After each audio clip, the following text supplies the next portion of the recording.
Hey, Shalom, Yeshem, I want to start off source by giving all praise to Yahweh, Ba'ashem, Yahushua, Ba'ashem, Kakodash, that belongs to the apostles of GMS and honors to you brothers doing the work of the Most on truth and in sincerity. It's a quick one.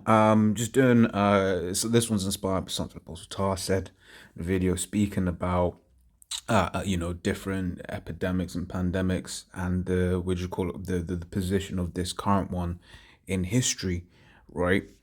As I basically was like, oh, let me look up the information, and hey, on Wikipedia, as you can see, basically see just like numbers, and I think so you see like the Black Death, and that was 30 to 60%, because at the end of the day, it's like with these sorts of things, I'll doing what these statisticians do, where there's like, oh, you can't just go by numbers, you have to go by the per group of people, whatever. So you really look at it, it's like, 75 to 200 million, and that was 30 to 60% of the European population, right? In the Black Death, Spanish flu. Now, Spanish flu was a worldwide, right? So I believe that's when it's a. I forget the difference between a pandemic and epidemic. Okay, this is a list of largest known epidemics, including pandemics. Right. In fact, let's just Okay, so it says an epidemic is the rapid spread of disease to a large number of people in a given population within a short period of time, right? So then let's see what the difference is between that and the pandemic, right? So a pandemic is an epidemic of an infectious disease that has spread across a large region, for instance, multiple continents or worldwide. Okay, so what do you call it? So that's the understanding there, right? So we carry on, right? So it's top epidemics by death toll. All right, so I mean, I would say that the Black Death, yeah, was a pandemic because it was a large region, whatever, and it covered Europe, Asia, North Africa, right? So that was quite a lot of areas. So I think that would be classed as a In fact, why am I thinking plague? Yeah, pandemic. Okay, so that was a pandemic, right? So you got the Black Death there. That's pandemic. Spanish flu pandemic also, right? And that was like 1.1 to 5.4% of like global population, right?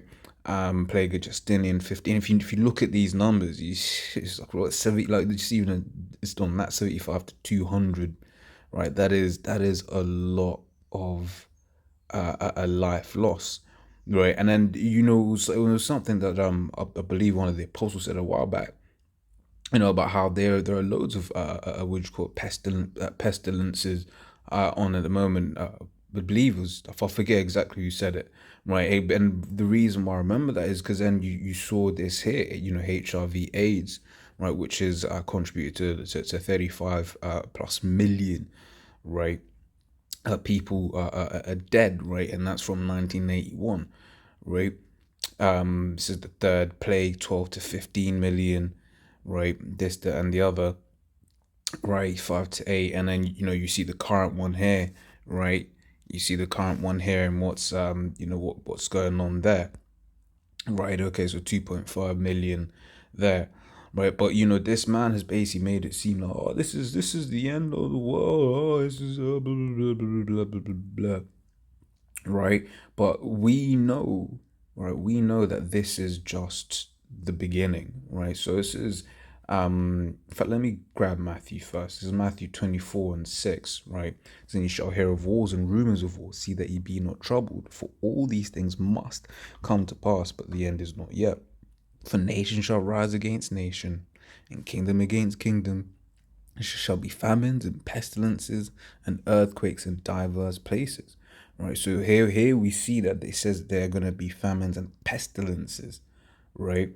So what we're seeing right now, what we're living through, right, is a pestilence, man, right? And they're gonna be a more, right? That's what we hope for. There's going to be more, because at the end of the day, the scriptures say that this says 2 Ezra 16:23 says, and the dead shall be cast out as dung, right? So basically, there's going to be there is going to come a point right? When what do you call? There's gonna be so much death, right? But let me read into this.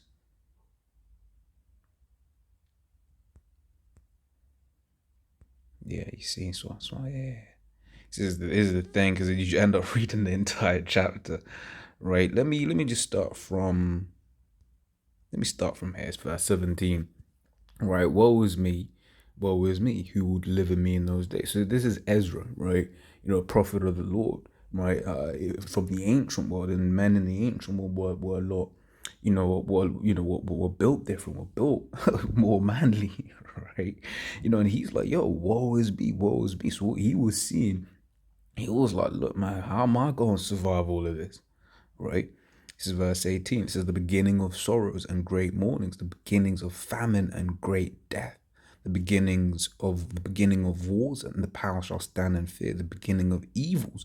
What shall I do when these evils shall come? Right? So you see that there's sorrows, mournings, right? Famine, death, wars, right?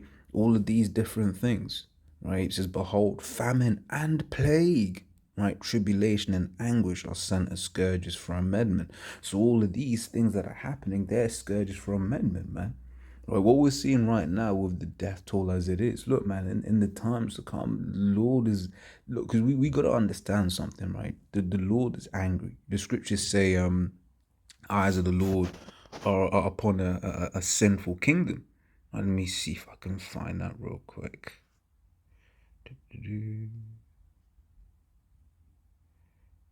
Where is it?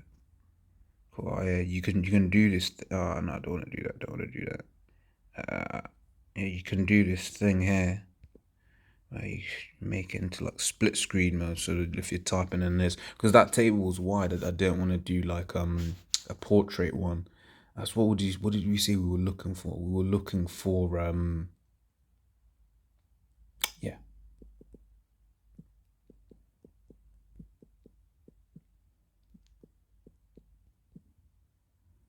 makes it a little bit easier to use. All right, so Amos 9 and 8 says, behold, the eyes of the Lord power upon the sinful kingdom, and I will destroy it off the face of the earth, saving that will not utterly destroy the house of Jacob. If I remember correctly, it's at first applied to Israel, right? And now it's in reference to Babylon the Great, America, right? It says Babylon will be destroyed off the face of the earth, right? Never inhabited again. Jeremiah 50:12-13, right?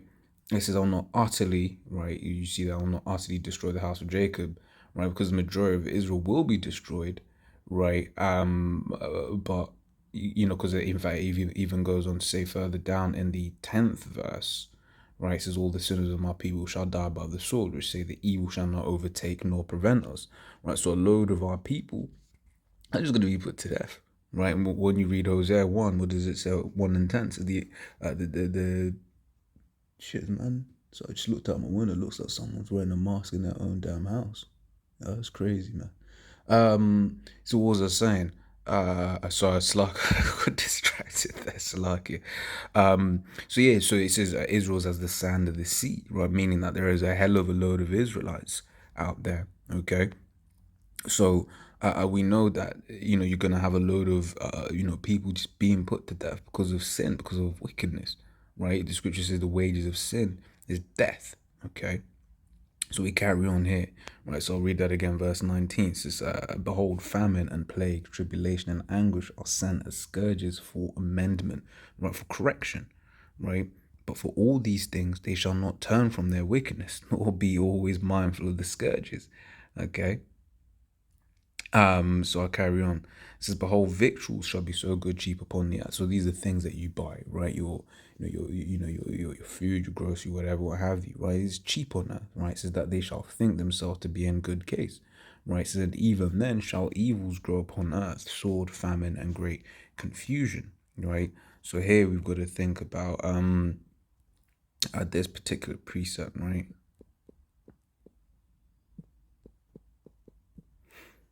It says First Thessalonians 5:3. It says, for when they shall say peace and safety, then sudden destruction cometh upon them as travail upon a woman with child, and they shall not escape. Right? So you got a load of people right now in England, looking forward and can't wait for what do you call this? That can't wait for June the 21st, because that is when they're planning to lift all lockdown restrictions in the UK, right? So people are saying, yo, peace and safety, right? But guess what? Then sudden destruction cometh upon them. Now, are we saying, am I saying like this is a definitive date that something's gonna happen just after then? I don't know, but I hope so. Right? I'm not saying that's definitely gonna happen, but that's certainly what we hope, because at the end of the day, we're hoping for this place to get what's coming to it, right? For all the wickedness that happens in this world. Hey, brother, shared a picture earlier on, right? It was from, and you can find it out for yourself. This is on Metro, right? It says twins 19 become first in world to have gender reassignment surgery together, right? And you type in that article into the Google, you should be able to find it, and you look at them, and you wouldn't be able to tell any you wouldn't be able to tell, right? Just by looking at the pictures, you just wouldn't be able to tell. You would think that they were just some, Mediterranean women or whatever, what have you, right? But that's why we pray, to the Most High to protect us from these things, okay? And you think the Most High is just gonna let a world like that continue forever? Hell no, right? So read that again. Second Ezra 16:21. Behold, victuals shall be so good cheap upon earth that they shall think themselves to be in good case, and even then shall evils grow upon earth, sword, famine, great confusion. Right? For many of them that dwell upon the earth shall perish of famine. So a great famine's coming, and that's one thing that really happened last year, right? Which the certain reserves weren't even that great coming into 2020, but then what did you see? Um uh, uh, uh, you saw all of these farmers, especially in America, where a load of the images were coming out of. You saw a load of farmers having to, destroy crops, or kill their livestock early, or whatever, what have you, because they couldn't take them to slaughter. This, all of these different things, right? You saw, the first steps for famine, right, being brought along, right? It says as basically says that's what's going to kill a load of people. So for many of them that dwell upon earth shall perish of famine, right? And the other that escape the hunger shall the sword destroy, right? So what's going to cause this famine, we don't know. Could be another plague, it could be war, right? You really got to think about, just look at Texas, a little bit of snow and people didn't have enough food to eat, didn't have clean running water, right? And that's why in these last days you got to be on the right hand, on the right side of the Most High, right? To give you that protection pursuant to Isaiah 65:13 and 14, right? So it says, and the dead shall be cast out as dung, and there shall be no man to comfort them, right? For the earth shall be wasted, and the cities shall be cast down. Well, so there's gonna be so many dead. You ain't even gonna have anyone to bury these people. When you look at these post-apocalyptic movies, post-apocalyptic TV shows, and you see the scene where like someone goes into an abandoned house, goes into the bedroom, and then you just see the old tenants of the house just rotting in their beds, right? Just in their bed, and it's just a skeleton, right? That's what it's gonna be like, because you think it's gonna be like now, where you're gonna have a funeral parlors embalming you, this, that, and the other. It's gonna be too much, right? They're gonna be getting ill, or unable to eat, or whatever it is that's gonna cause this mass famine, right? And this mass death, whatever it is, right? And you notice there it says back in the 20 and the 22nd verse, it says, and that them and the other that escape the hunger shall the sword destroy, right? So hey, the times are coming. Look, man, hey, we just got to pray that we're on the right side of the Most High, man.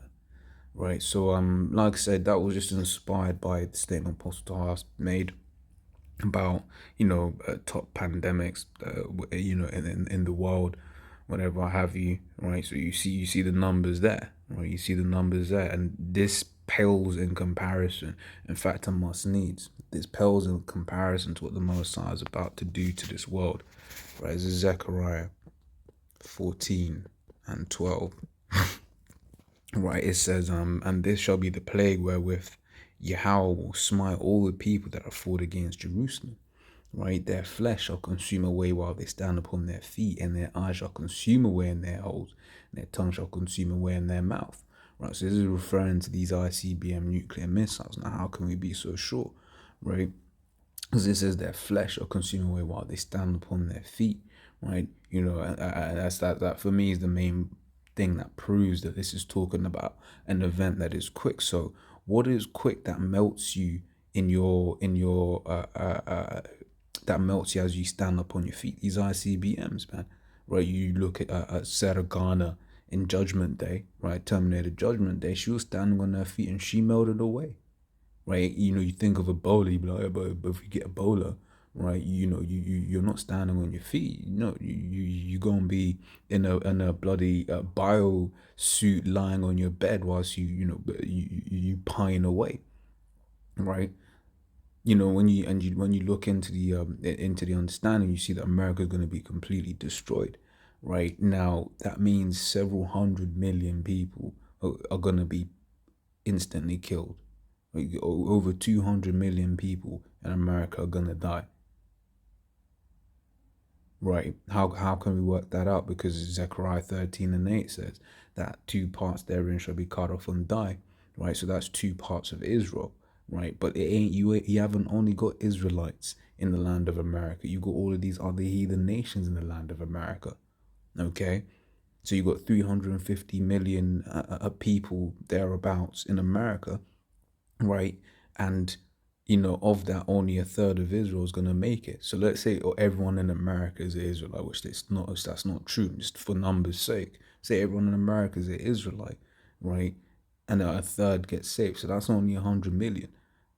So, but everyone in America isn't an Israelite. So that's over 200 million people in America going to be put to death, man. So with that, I say shalom.